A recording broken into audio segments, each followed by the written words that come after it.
This place looks familiar. I don't know. It just kind of does, you know. The parable of the prodigal son, a story of unconditional love and the human journey. Good morning, Unity RGV. It's really good to be back. When I reached out to Bill and Edna about speaking, and they said, okay, my next thought was, what am I going to talk about? Because I've been gone for 3 years, and I have a lot of new lessons, but I decided on a classic that I like to do every February. The parable of the prodigal son. Why? Because next week starts February. And February has come to be known as the month of love. We celebrate Valentine's Day in February. And what better question to ask during the month of love than to ask the question about God's love for humanity? Has that question ever crossed your mind? It has mine. A long, long time ago. And hold on to that thought. We're going to come back to that. In ancient times, though, February was meant to be a time of purification. That's where we get the whole idea of spring cleaning and things like that. But it wasn't about an outer cleansing. It was about an inner cleansing, a spiritual cleansing, a change of our old views so that we could rise to a new consciousness. Something we know well in Unity. What do we say? Change your mind, change your world. Who remembers my mantra? Remember I had a mantra? I took it with me to Georgetown. I brought it back. I have it in my back pocket. So I brought it back because I think it's important. And it is, we have got to change the way that we see things. And you know what? The more I keep learning, the more I realize that this is absolutely true. If today you still have the same beliefs you had yesterday, you haven't grown. And if you have the same beliefs that you had in your childhood, you really haven't grown. But you know what? That's okay. It's okay because everybody is where they are in their spiritual journey. There is no right or wrong. There is no better or worse. It's just all relative. It's like you can't say that somebody in the 10th grade is better than somebody in the 3rd grade. It's a relative thing. And the time will come when everyone, they, you, me, everyone, will finally make that decision to return to the Father. To use a phrase from today's lesson. In the past, when I've done this lesson, I usually focus on the subject of God's love for humanity. And I think that is the primary message in this parable. But parables contain multiple messages. And this time, I got a new thought about a whole idea, which is a very important spiritual lesson as well within the parable. And I included it in the subtitle of the talk. You remember what it was? A story of unconditional love and the human journey. It is a condensed story of the human journey. In Unity, we say that the Bible, the whole thing, from the beginning, Hebrew Scripture, that's what it's really called. We call it the Old Testament. From Hebrew Scripture all the way to the end of the New Testament is an allegorical depiction of what sometimes is called the hero's journey. It's been told by every culture, every civilization has the same story. Person heads out on a journey, arrives at this foreign land, encounters all kinds of events, good, bad, and all sorts of experiences, and then finally returns to the homeland. It's the story in Gibran's Prophet. It's the story in The Wizard of Oz. It's the story in the Bible, and it's the story in this parable. It's a story of humanity. And somehow we seem to all know this because all cultures have it. So in this one parable, Jesus is offering some very profound philosophical answers to questions that have baffled mankind since the beginning that we became self-aware. One is that, what is this life? What is it all about? What are we doing? Where are we? And the other one is, what is the relationship between God and man? So, like real quick version of the parable and the Bible, let's say. In Genesis 1, it begins with the Garden of Eden, that we are in this perfect place of being. The prodigal son begins at home with his father, this perfect place of being. In Genesis, mankind decides to do his own thing by eating of the tree of good and evil. That results in being cast out of the garden. In the parable, the son decides he wants to do his own thing, and he journeys out to the far country, it says. Note that in each story, this is important, note that in each story, it is the individual who made the decision in both cases. And we say that in unity. We say, why are we here? Because we chose to be here. This is where we need to be so that we can advance spiritually in our journey. And you are where you are because this is where you need to be. And it's a long journey. In the Bible, we start with a lower consciousness, what they call the old law, cause and effect, eye for an eye, all these things. And eventually we rise up into a new law, mercy and grace in the New Testament. At last, our awareness recognizes our divine status. We are born again. We see things in a different way. And we begin our journey back home. We have a resurrection back to our true selves. In a nutshell, that's the story, over and over. So let's return to the parable, the central message of God's unconditional love. Because one of the earliest questions, you know me now, I've been asking questions since I was 7 years old. I'm still asking questions. And one of my early questions was, if God is love, then how is it possible that God could send someone to hell for all eternity as a consequence of this very short lifetime? How does that make any sense to anybody? It didn't to me. So then the question naturally is, well, then what is the nature of God's love for humanity? Is it conditional? Does it depend on our beliefs, our religion, our behavior? Or is it, dare I say, unconditional? And of course, as with most questions, I never got any real answers, so I just said, you know what, that's fine. I'll just keep moving along and see if I can find the answer somewhere. Once I got into unity, I really started to study Christianity. I wanted to know the history of, as much as we can, and that's a whole nother story, about the early Christian movement and Jesus in particular. And it didn't take long to find the answer to this particular question, because the answer is not exactly obscure. The answer comes from the very words of the Master himself, and it is very clear. In the story of the prodigal son, Jesus addresses the question of God's love for mankind. The story makes it clear that the love of God for humanity is unconditional. That should not be a foreign idea to anyone who has children, because that's how we feel about children. Unconditional love doesn't matter, period. So let's begin the story by first reviewing the story of the prodigal son to get a fresh idea in our minds. Before I start that, let me say a couple of points. First, I want to define what prodigal means, in case you're not sure. It means spending money or resources freely and recklessly, wastefully extravagant.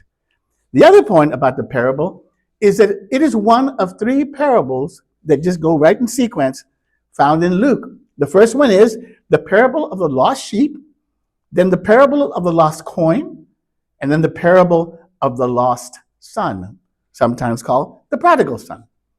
I'm going to have Lynn read you the story. It's very brief, and then we'll get back to that.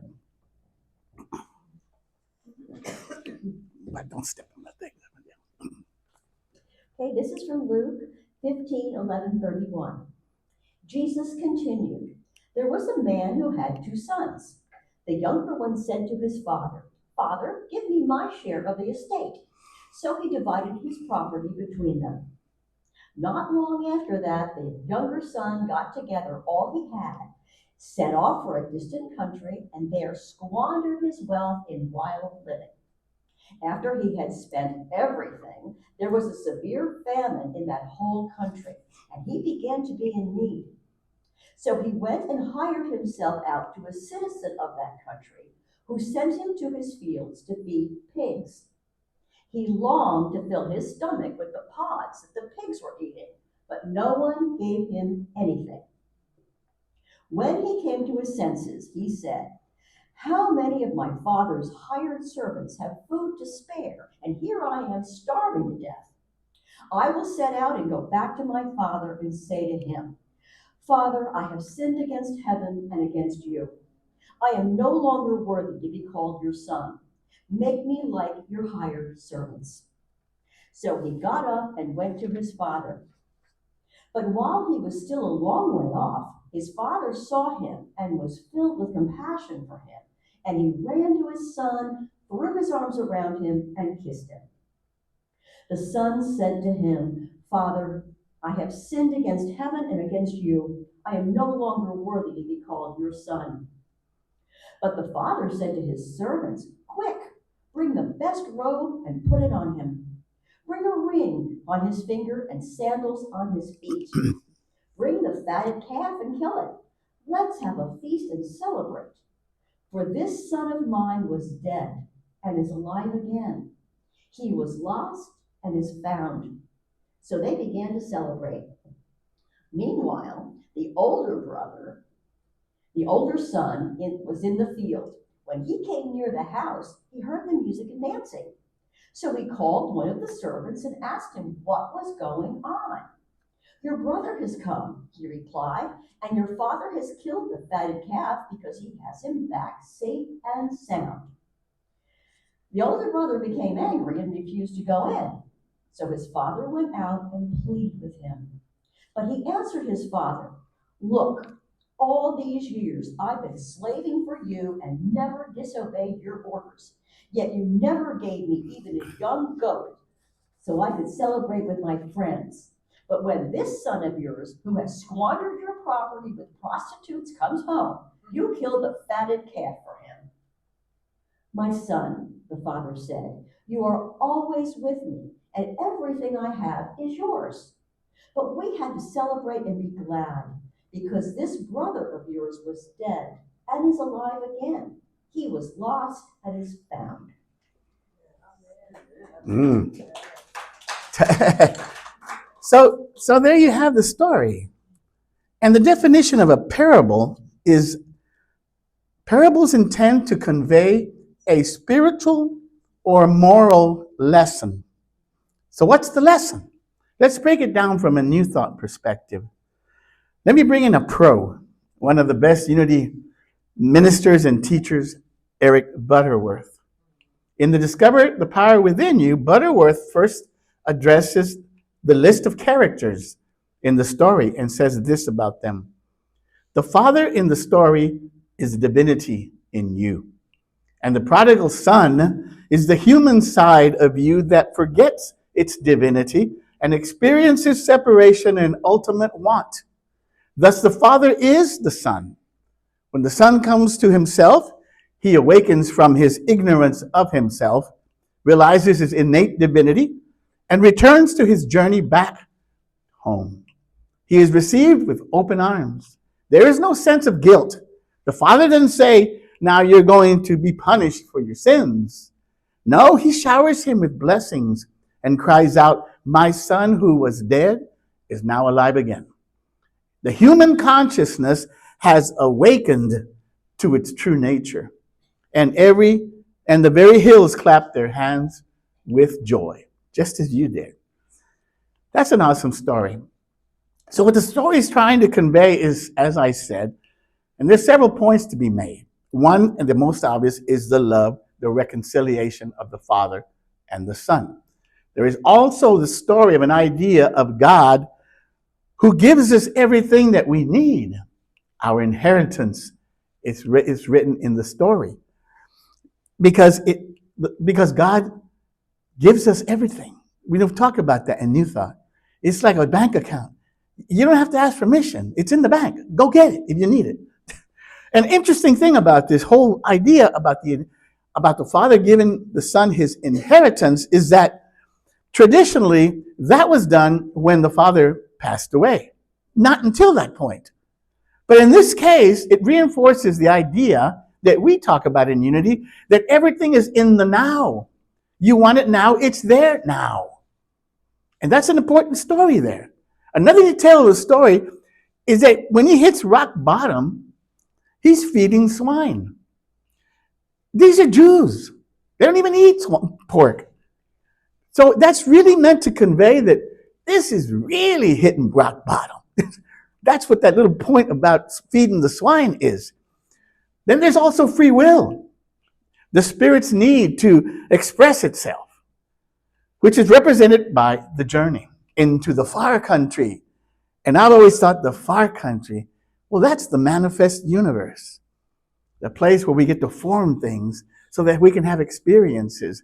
And it is we, again, who have chosen to do this. Yeah, sometimes we squander things. We make mistakes. We do all kinds of silly stuff. But as Butterworth points out, now pay attention to this. The Father doesn't even acknowledge the Son's plea for forgiveness. The Father will have no part of that conversation as if it doesn't exist, because for the Father, it doesn't exist. Father, we were growing up and we were told that God punished and rewarded. And I come to unity and say, God neither punishes nor rewards them.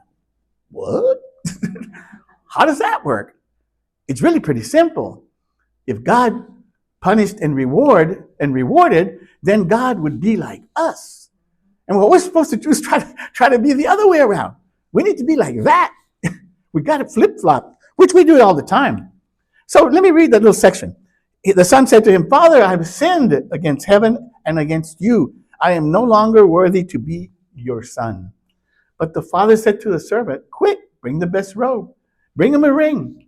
Kill the fattened calf. The father doesn't even look at that. It just flew right over him. It doesn't matter. You're back. That's all.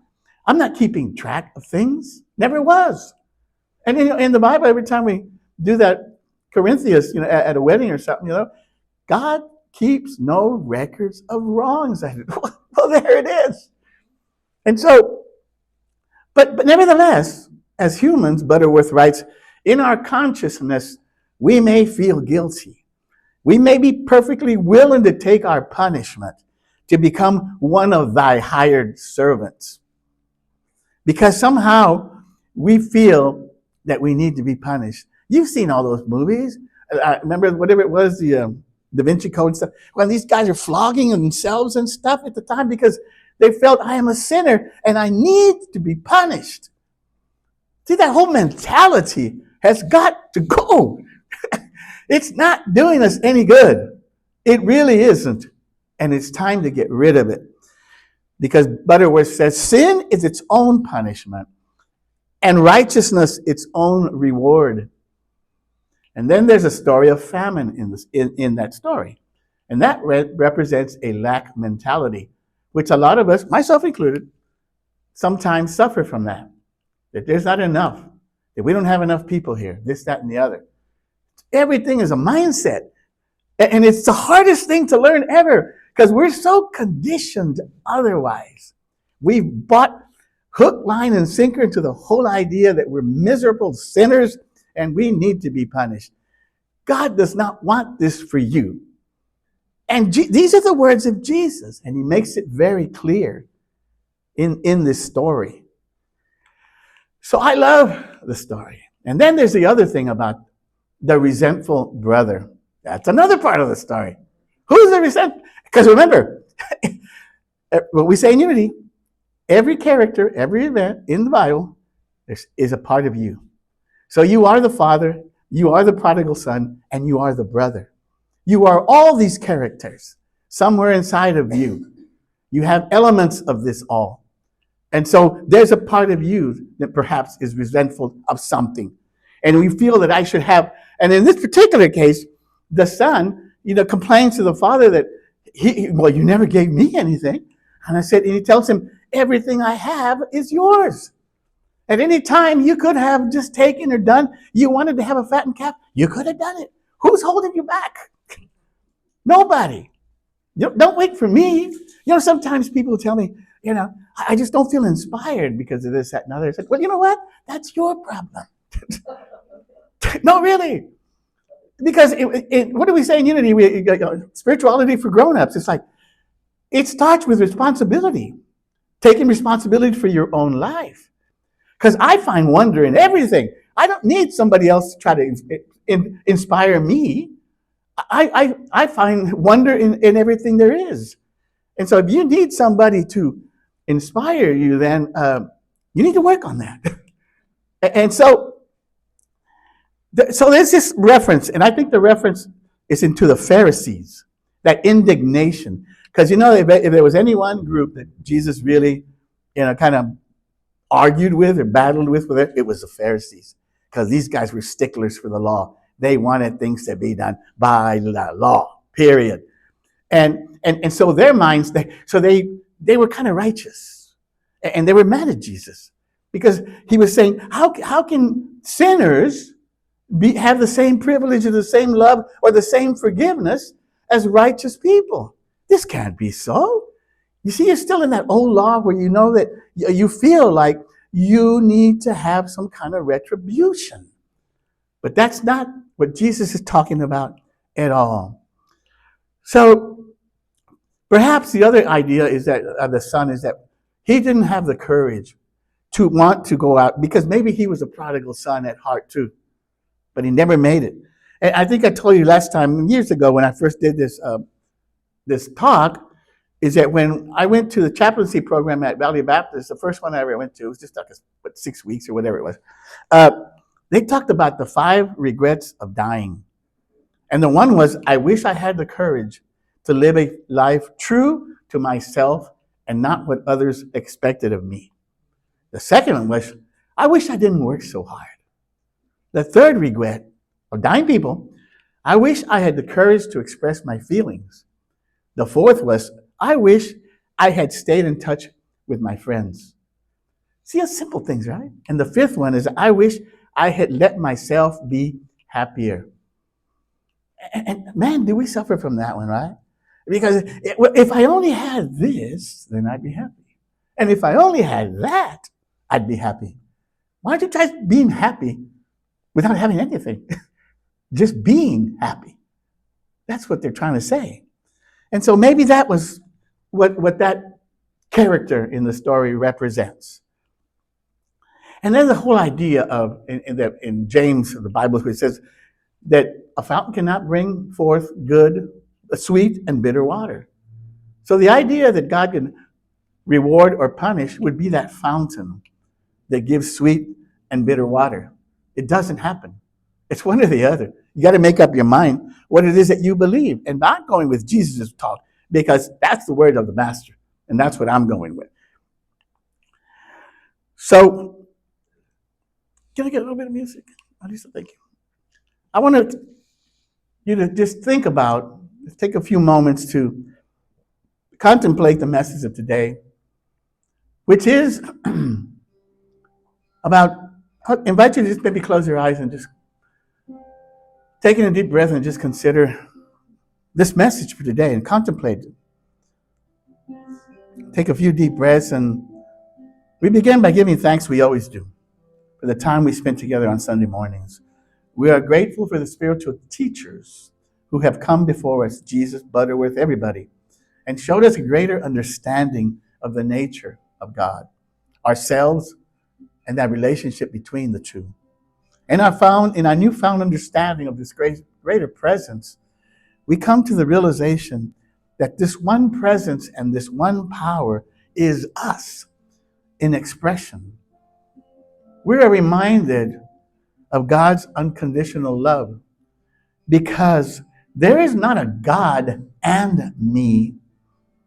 There's only a God as me. And as such, love is all there is between us all. There is no judgment, now or ever. Love is all there is. Choose love. And for this new understanding and this new learning, we are eternally grateful. And so it is.